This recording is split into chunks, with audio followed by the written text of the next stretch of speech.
Welcome back, ladies and gentlemen, to another episode of Double A Entertainment. I'm gonna come clean. I'm not an anime fan. And no, it's not that I dislike anime, it's just that I really never got into it. However, for today, I will be discussing 4 films that I simply cannot praise enough. At number 4, Wolf Children. I first heard of Wolf Children after watching a video essay, and even though I'm not a fan of anime and was even less of a fan at the time, I was so intrigued I knew I just had to watch it. Hana is a young college student. One day she falls in love with a quiet loner. After a couple of dates, he reveals to her that he has the ability to transform into a wolf. But unlike Twilight, this story is actually pretty good. Eventually, Hana gives birth to a boy, Ame, and a girl, Yuki. Unfortunately, the love of her life dies while chasing some prey. Determined to raise her children to the best of her ability, Hana does whatever she can for her children. Doing her best to keep her children's lycanthropy secret, she eventually decides to let them make the decision. Hana then moves with the 2 children into a secluded home in the middle of the woods. Wolf Children follows Yuki and Ame in their teens, struggling with their animal instincts and overall identity.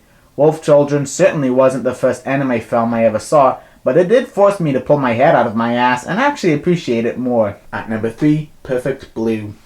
I first saw Perfect Blue on the big screen, and whether you're an anime fan or just an overall movie buff like me, I highly recommend you do. Mima is the lead of a pop music group but decides to take a break from a pop cultural persona and instead takes a stab at acting.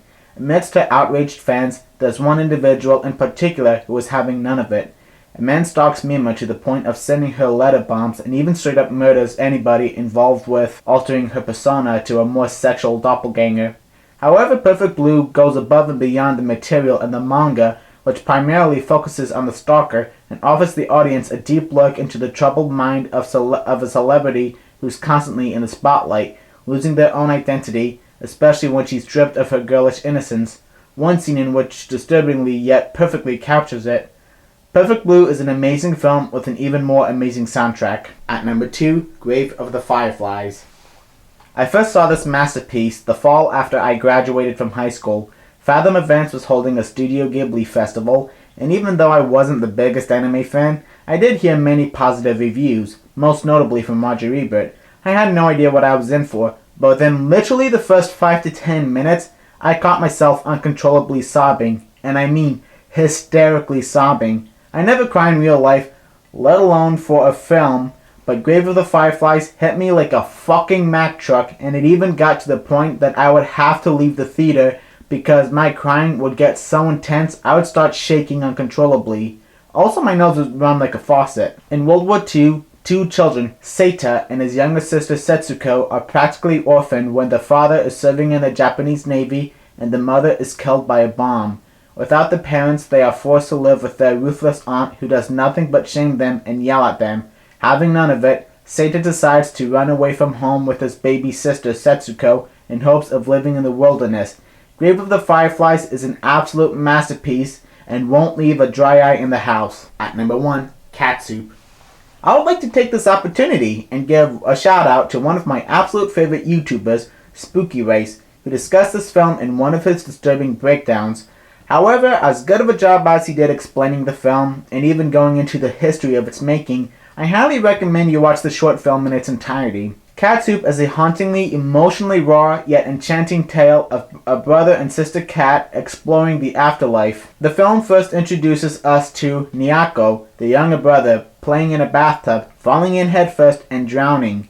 Meanwhile, his older sister Nyata is bedridden due to a terminal illness. One day, a mysterious figure comes to take Nyata away. Luckily, Nyako is resuscitated and doesn't want his older sister to go away, so he chases after her. Unfortunately, amidst the tug of war, he only manages to rescue half of her soul. This leads the brother and sister duo going on an adventure to fully rescue his older sister. Before I continue, I'd like to offer you some insight concerning the creator. Chiyomi Hasiguchi suffered from severe mental illness and was absolutely terrified of the world and its seemingly ugly side, to the point she eventually took her own life in 1998, 3 years before the film was made. That being said, many people consider Cat Soup to be a nihilistic odyssey, but I have to strongly disagree. Given Cat Soup certainly has disturbing moments, I found the film to be incredibly heartwarming and even found myself stupidly smiling from ear to ear when it wrapped up. At least that's how I saw it. Catsup is a severely underrated gem, and it's one of those films that genuinely make me sleep better knowing that such a film was actually made. Thank you so much for watching this.